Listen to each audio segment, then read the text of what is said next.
Señores y señores, estudiosos, presentes, público presente, quiero agradecer especialmente al gobierno de Guatemala y a la ciudad de Guatemala por invitarnos aquí y también a National Geographic por ayudar a organizar y patrocinar este evento. De hecho, es un evento histórico muy importante que junta a estudiosos y al público para hablar, creo, una de las características más importantes de las sociedades humanas, que es la historia.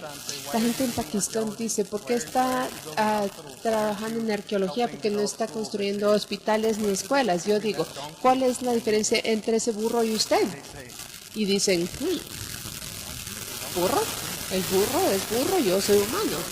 La diferencia es que usted sabe quiénes son sus ancestros y ese burro no sabe quiénes son. Si usted no sabe arqueología, usted no es humano.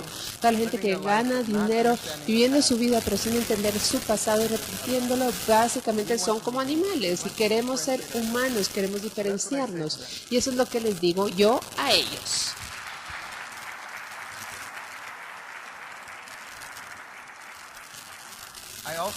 También quiero agradecer a las organizaciones que han financiado mi trabajo, el trabajo mío y de otras organizaciones.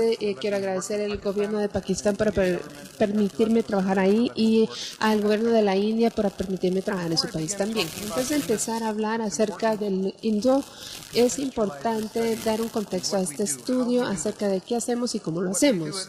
Lo que hacemos en Harappa es un ejemplo de lo que hace el Dr. Shinde en sus sitios en la India y todos nuestros compañeros hacen en diferentes partes del mundo. Excavamos por razones de investigación, pero también excavamos para capacitar estudiantes y capacitar los pobladores locales. Promovemos la conservación de los sitios para el futuro y para que se preserve para un periodo mucho más allá de lo que podamos imaginar. Nos desarrollamos los sitios también para los museos y para que el público pueda venir a verlos. Lo que estamos haciendo en Harappa es un ejemplo de ello. Estamos haciendo esto en la India, estas capacitaciones y estudios. Eso es un laboratorio de conservación que está, el personal no es gente extranjera que viene de fuera, sino que son personas locales que están desarrollando la infraestructura local a nivel local. Tenemos estudiantes, tenemos maestros que están ayudándonos a entender el pasado. Tenemos también trabajo con artesanos. Yo no soy buen artesano, pero hay artesanos en Pakistán que hacen bellísima cerámica y ellos me ayudan a reproducir la cerámica antigua. Ellos, a través de estos esfuerzos experimentales, arqueológicos, podemos empezar a entender mejor nuestro pasado. También tenemos que conservar los sitios, utilizando recursos disponibles a nivel local y materiales locales y preservándolos en todos los aspectos de su historia. Esta es una mezquita que fue construida encima de un sitio Harappa. Entonces, para preservar el sitio Harappa, estamos preservando la mezquita también. Una característica especial de Harappa es que es un sitio protegido y por esto la vegetación natural ha vuelto al sitio. Después de 4.000 años de que las personas destruían la vegetación natural, está volviendo a crecer, lo cual está creando una nueva biodiversidad que no estaba ahí antes. Estamos trabajando a los pobladores locales a propagar esto. El Departamento de Zoología y Botánica están llegando a Harappa para preservar esta área en medio de un área agrícola. Se están desarrollando museos para los pobladores locales que entiendan su propia historia. Así que para que no...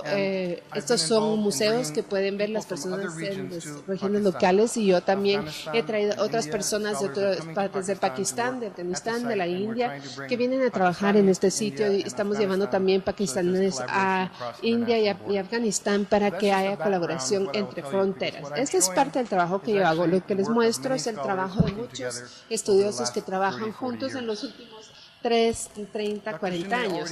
El Dr. Shinde ya les presentó unas características importantes y les voy a dar unos detalles para que puedan entender el desarrollo de la tecnología y cómo se utilizó para reforzar el poder y mantener el urbanismo.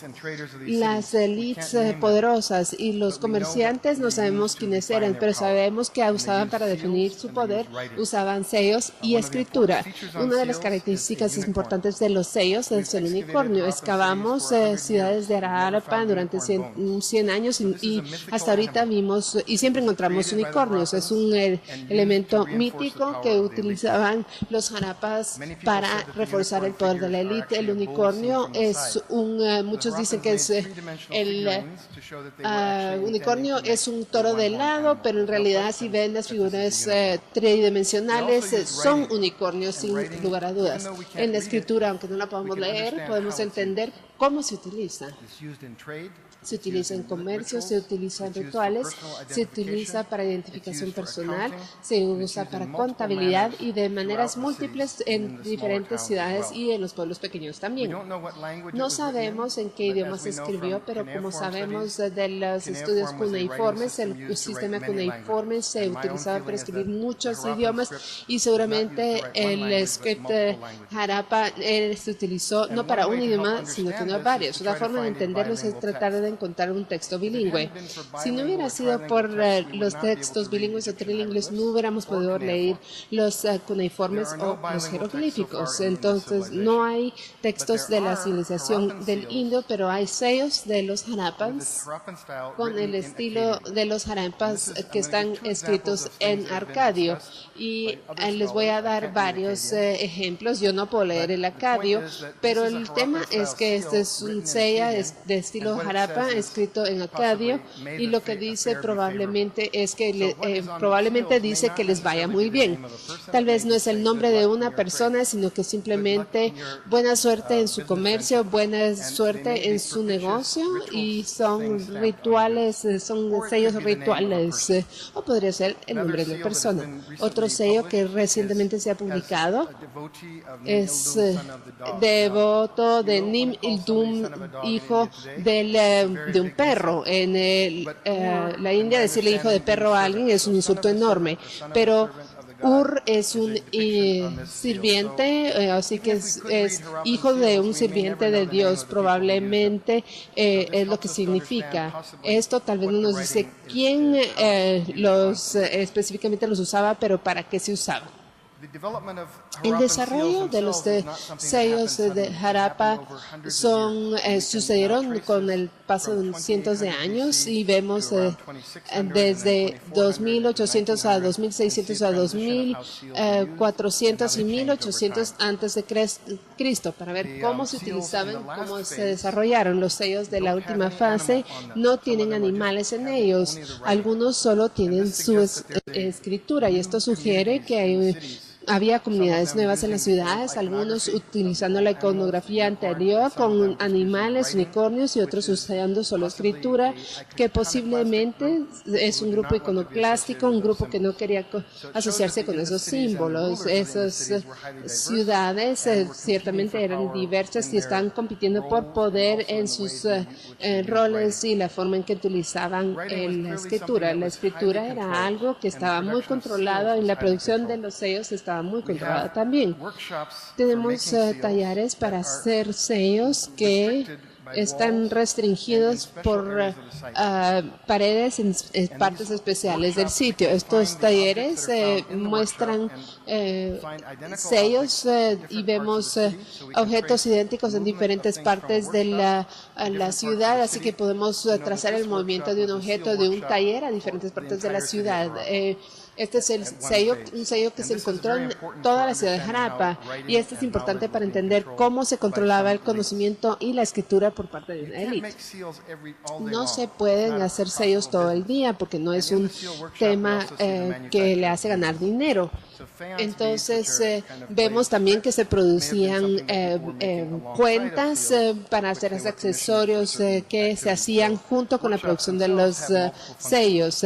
Los talleres tenían muchas funciones. Uno de los estudios que estoy haciendo y uno de mis estudiantes está siguiendo es la identificación de los artesanos que hicieron los sellos. Si usted es el controlador de las artes, eso requiere que tenga una capacidad específica de hacer ese tallado, y los sellos se hacían muy pequeños. Se ha utilizado microscopía electrónica para identificar las marcas, las herramientas y quién usó. Se ve que usaron herramientas de bronce para tallar piedra suave para crear un material, y luego se curaba con calor para hacer un material más duro. Podemos identificar talleres que producían sellos en diferentes ciudades, y en desde esos talleres se comercializaban estos objetos. También vemos diferentes estilos de escritura. Algunos escribas que hacían sellos escribían de diferentes maneras, y podemos encontrar la escritura de un escriba en diferentes partes de la ciudad. Por ejemplo, cuando uno ve una persona individual, una persona que está perdida arqueológicamente, a menos de que haya escritura, podemos ver cómo es su estilo de escritura y podemos trazar sus movimientos en diferentes partes de la ciudad. También tenemos evidencia de que la escritura se utilizaba en actividades rituales. El Dr. Schindler dice que no se han encontrado templos. Aquí se ven las deidades dentro de un árbol, así que si hay árboles no necesitamos un templo de piedra, un edificio, y probablemente los rituales se llevaban a cabo en áreas abiertas o bajo los árboles, que es una tradición que aún hoy se practica en el sureste del Asia. Esta procesión muestra una línea de personas, un cabro con cabeza humana, una persona hincada y una cabeza sobre un taburete. Tal vez no había guerra entre ellos, pero sí violencia entre ellos. Probablemente la cabeza de esta persona fue una persona que murió y pusieron su cabeza. No sabemos si es un sacrificio, puede ser un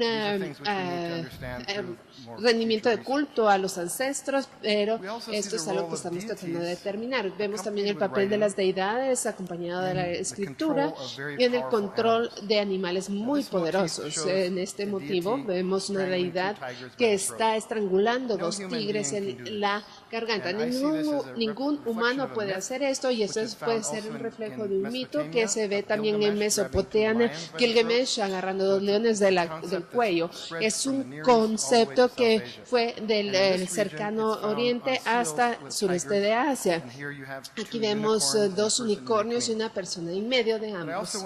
También quiero mostrarles este sello que fue robado de un sitio y luego lo vendieron en el internet. Uno de los problemas que tenemos como arqueólogos, yo presento materiales en una conferencia y luego se va al internet y todo el mundo se emociona sobre eso, y los pobladores van ahí, sacan los artefactos y se lo venden a los vendedores de antigüedades. Un parte de nuestro reto al presentar al público es educar al público para que no vayan a los sitios, robarse los materiales y luego venderlos a los compradores de antiguos.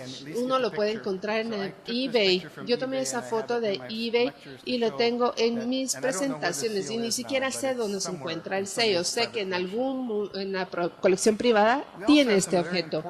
También tenemos sellos importantes que indican que los Harappans también escribían en cuestiones, en materiales perecederos. Este es un sello que es hueco por dentro con una puertecita. ¿Qué había en esta área hueca? Las cenizas de un ser querido, su cabello, algún tipo de escritura en algún pedazo de madera u otro material. Estos son descubrimientos que estamos tratando de ver si podemos rastrear en la escritura en materiales perecederos. ¿Quiénes eran las personas de estas ciudades? El Dr. Schindler les mostró algunas figuras humanas y quiero hablar más acerca de las personas.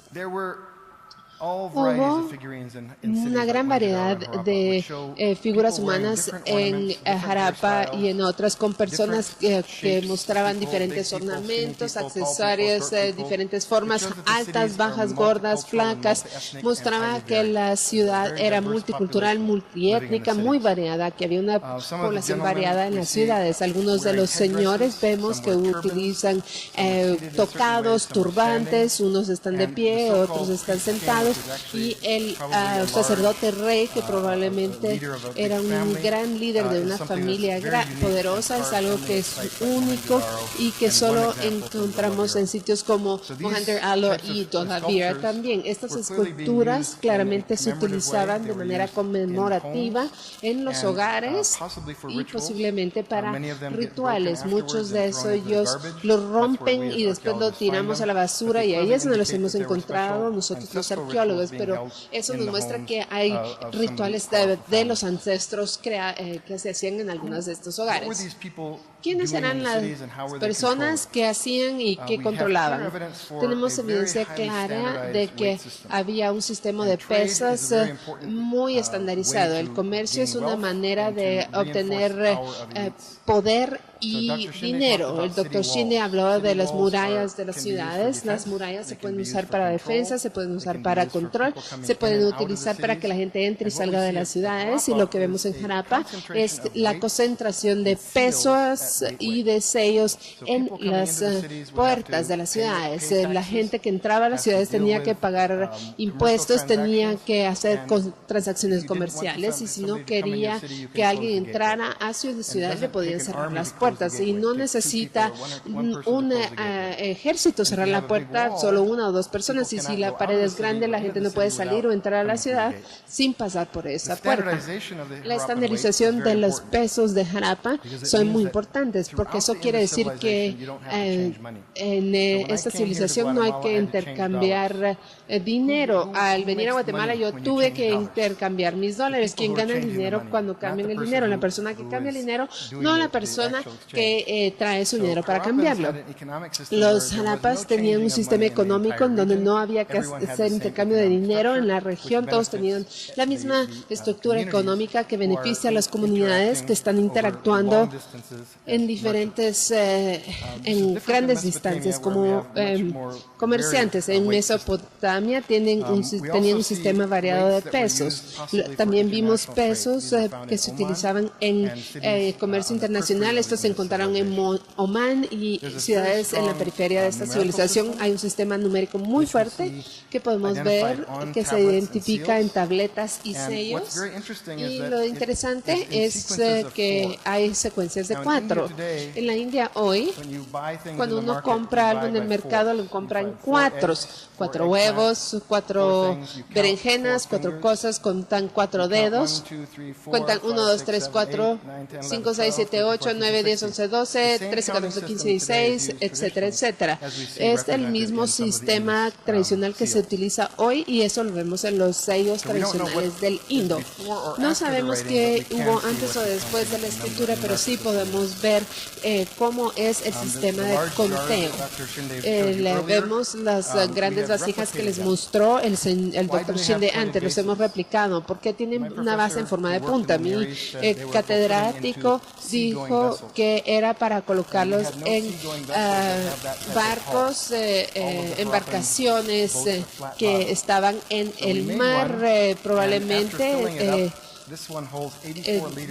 Lo replicamos para poder ver cómo se funcionaba, y la única forma de moverla era de rodarlo, y esto lo hicimos a través de la arqueología experimental. Se puede poner a una carreta, a la embarcación, y de esa manera es fácil movilizarlo. No sabemos qué tenían estas vasijas, probablemente mantequilla clarificada, chutney de mango, que me encanta. tal vez cerveza. Los comerciaban en toda el área del Indo y hasta el área de Omán. En la punta de Omán hay muchos, había una colección de vasijas de este tipo y lo que veíamos era materiales diferentes en toda el área. El Dr. Shinde les mostró este mapa que lo preparó uno de mis estudiantes, Randall Law, mostrando el movimiento de bienes en las ciudades de toda la región del Indo. También se hizo un estudio acerca de cómo cada ciudad recibía recursos de otras. El trabajo que hicimos en Harappa muestra que la mayoría de la materia prima de Harappa viene del norte, que es el área de recursos más cercana, pero aquí no hay sitios de harappanos en estas montañas. Así, ¿quiénes son las personas que comercializaban con los harappans? Eso quiere decir que había otros grupos culturales que estaban comerciando con los harappans viniendo de otras ciudades. También hay otro tipo de comercio internacional que existía.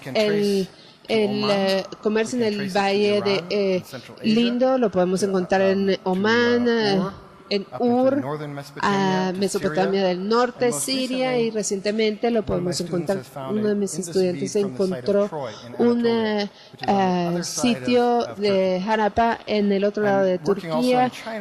Trabajando en la China, ahora hemos visto cómo se comerciaban las cuentas en la China desde la región de Shan. ¿Quiénes eran las personas que hacían el comercio y qué hacían con otros países? ¿Iban los harappas o había otras personas que venían al Valle del Indo a hacer la comercialización?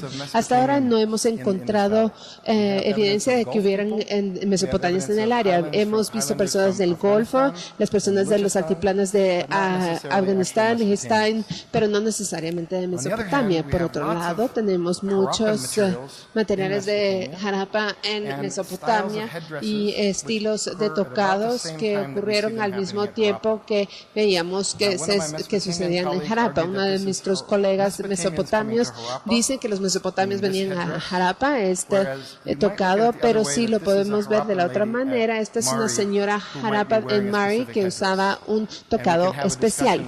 Y podríamos hablar después acerca de esto, cómo se puede interpretar. Los tocados de las mujeres en Ur eran muy similares a los tocados que se ponían en las figuras humanas en Harappa. La cerámica, el Dr. Shinde habló acerca de los estilos de cerámica. Quería mostrarles también otros ejemplos y de cerca. Este estilo Harappa solo se utiliza en un pequeño porcentaje de cerámica Harappa. En los centros urbanos la cerámica no era muy decorada, ponían su poder y su riqueza en otros materiales, así que hay muy pocas vasijas que están pintadas. La mayoría de la cerámica es muy sencilla, sin ninguna pintura y muy poca decoración. Un ejemplo de algo que ha sido enigmático durante mucho tiempo es una vasija con perforaciones. Vasijas se han visto adentro de vasijas más grandes para hacer cerveza probablemente, y hemos estudios para ver cómo se hacía esa cerveza y ver a qué sabe. Los harappas también crearon ollas para cocinar que eran adaptables para cocinar sobre un fuego de leña con un apoyo muy pequeño, por ejemplo 3 piedras. Este estilo aún se utiliza hoy en aluminio y otros materiales en el sur de Asia. Los harappas lo hacían en diferentes colores, en bronce, y aún se utilizan hoy. Tenemos evidencia de gente común, las elites. Vamos a revisar los elites ahora. Y probablemente cómo utilizaban los materiales para diferenciarse ellos de la persona común. Tenemos una figura humana muy decorada con joyas, y tenemos grupos ocasionales de había joyas, porque las joyas no se las ponían a los muertos, sino que más bien se lo pasaban de generación en generación. Esto es un lote de joyas que fue encontrado en una pequeña casa donde había plata, oro, diferentes cuentas de colores, etcétera. Esta gente, además de utilizar joyas, usaban textiles también. Los textiles son lo más difícil de encontrar en el Valle del Indo porque no se conservan bien, pero sí lo pueden encontrar cuando están en contacto con el metal. Los textiles vienen en realidad de Mehrgarh, donde han sido guardados adentro de una vasija de cobre. El cobre es muy bueno para conservar los textiles. Esta es evidencia de una fibra de algodón de 7000 a.C. También hemos visto que se utilizaban ruedas de hilar con una agujas de cobre.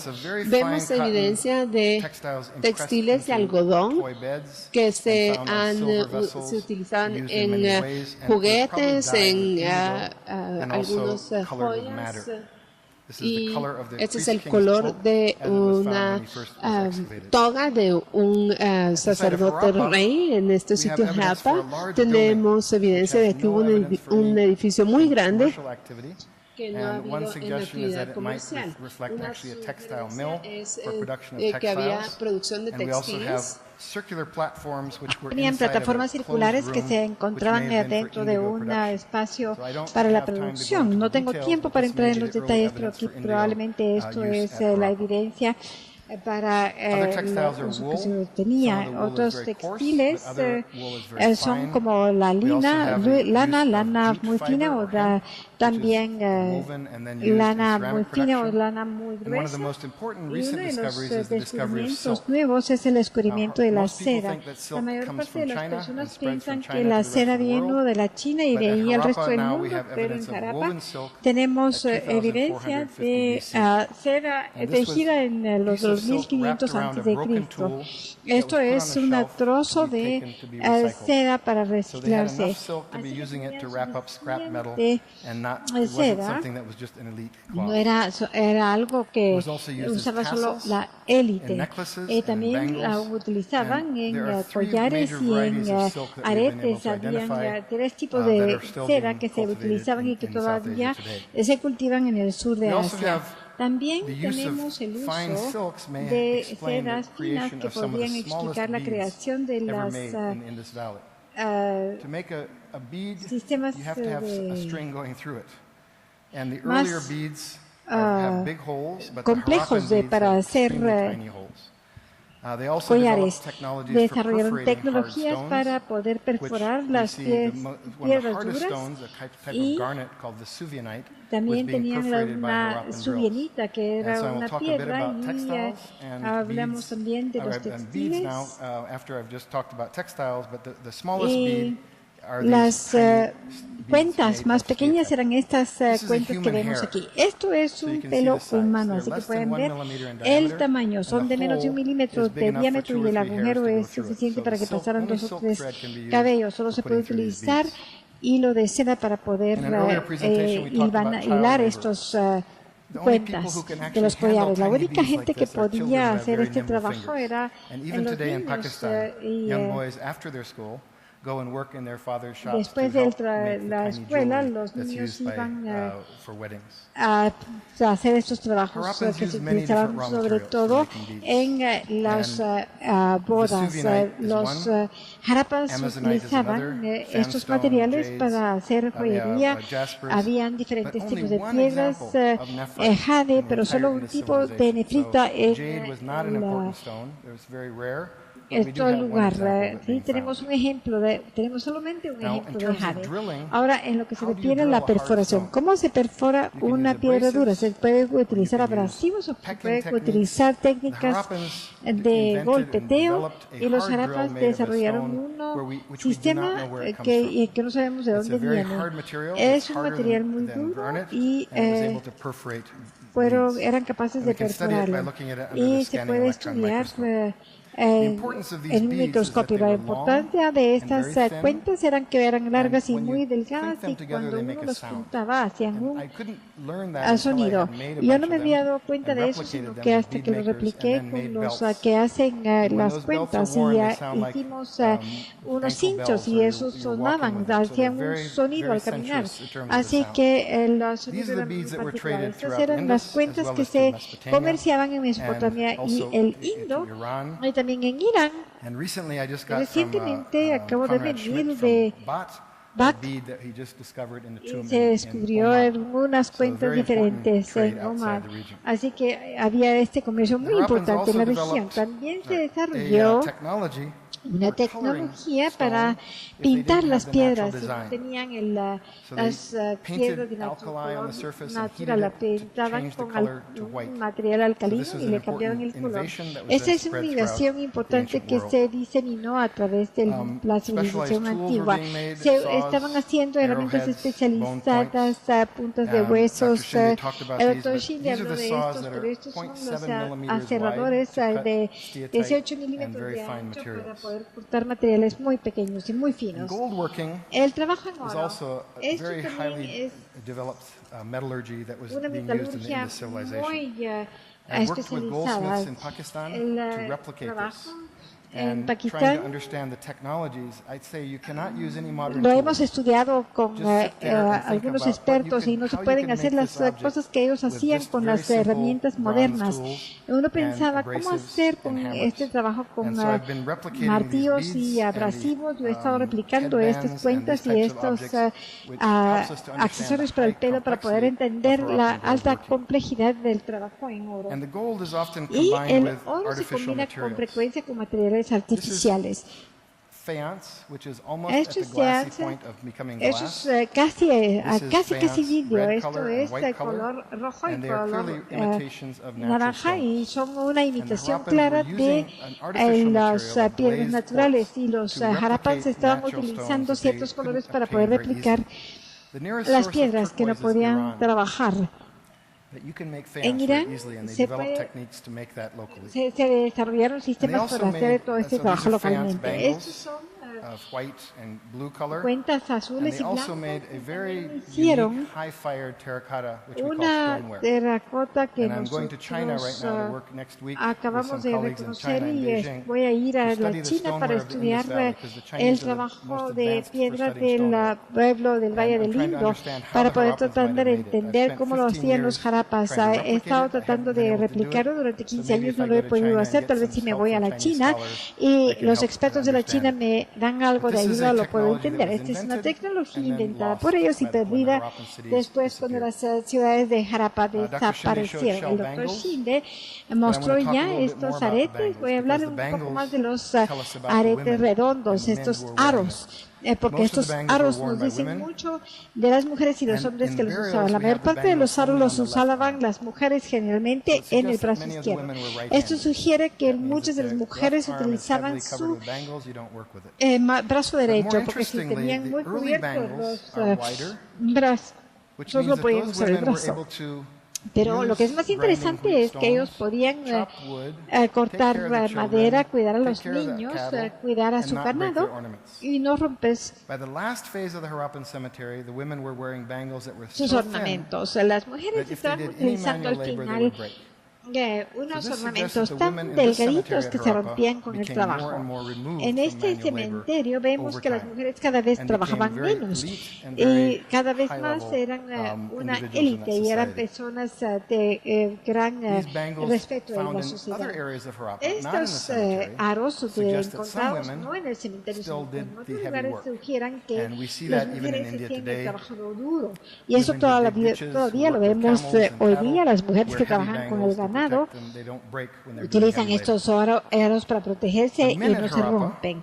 Los hombres en Harappa, enterrados en este cementerio, con frecuencia tenían una o dos cuentas alrededor del cuello. Pero este señor tiene uno hecho de una piedra muy especial. En nuestros estudios, para encontrar ese material, encontramos que esta piedra viene de Tolabir.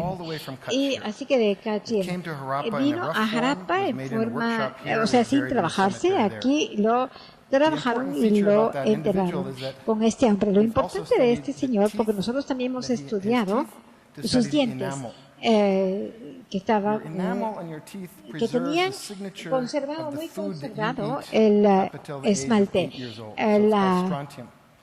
El esmalte muestra todavía los restos de los alimentos que una persona adquiere. Yo nací en la India y mis dientes tienen, si yo nací en India, mis dientes van a mostrar restos de la comida de India. Si vengo de los Estados Unidos, la gente al morirme y ver mis dientes podrá saber que vengo de ahí. En el cementerio de Harappa estudiamos los dientes y descubrimos que había mujeres locales y hombres locales. Podíamos saber quiénes eran locales porque hicimos los estudios de los dientes y comían muchas de las mismas cosas que comían los cerdos, pero habían algunas personas en este cementerio que no eran de Harappa, habían nacido en otras partes, vinieron a la ciudad, se casaron en la ciudad y fueron enterrados en Harappa. Esto nos da entonces nueva información acerca de la gente que vivía en estas ciudades.